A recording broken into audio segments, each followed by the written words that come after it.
Hey everybody, this is Sam Bailey, the Soul Stir. Welcome back to 4 More Minutes. I'm so thankful for all of you who've taken time out to join, all those who have subscribed. And if you have not yet subscribed, please do. All you have to do is hit the subscribe button or share this link with someone else. I want to give you a thought today, and I want to just say it emphatically. Stop overthinking. I know you like to figure things out. I know you got plans. I know you think that by staying up late and pondering it over and making a long list and consulting with 5, 6, 7, 8, 9, 10 different people, you're going to make the best decisions.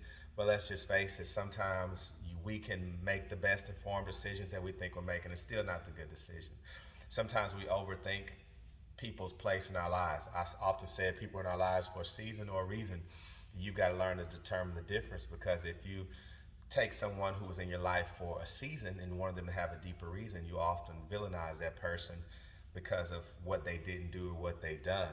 We overthink a lot of things, and it causes and leads us to anxiety. And really, overthinking puts us in a place of where we're playing God, because none of us know the future, and we think at times our certain actions will dictate what's going to happen in the future. If I do this, then that will occur. But life has a funny way of showing us that our plans are just that. Our plans, they don't always align with the greater purpose that is beyond our control. So as I'm sitting here today, there's a lot of things I could overthink, right? Sometimes overthinking comes because you don't have anything to do. The word tells us that idle mind is something that leads to destruction. You have to keep your mind going and busy on something that's a positive, living the present.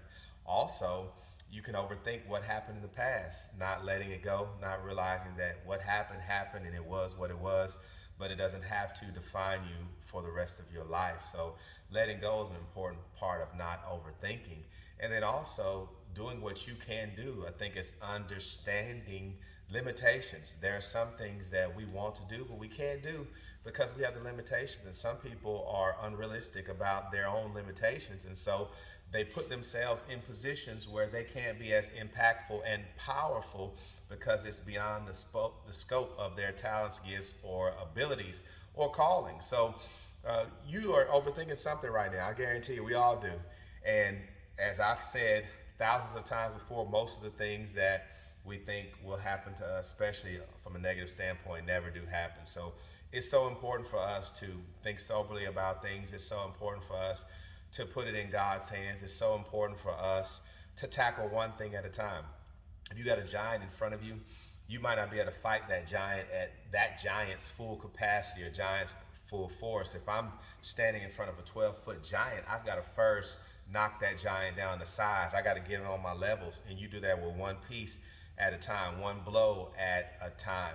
So step back away from it. Sometimes it's good to step away from it and really see that I have been thinking about this too much. If it's keeping you up at night, you're overthinking it.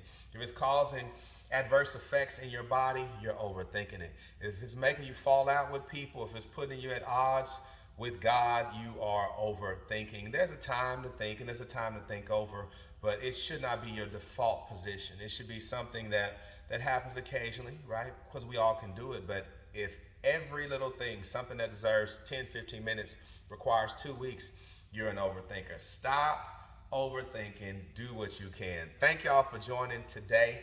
I'll see you next time right here on 4 More Minutes. Thank you.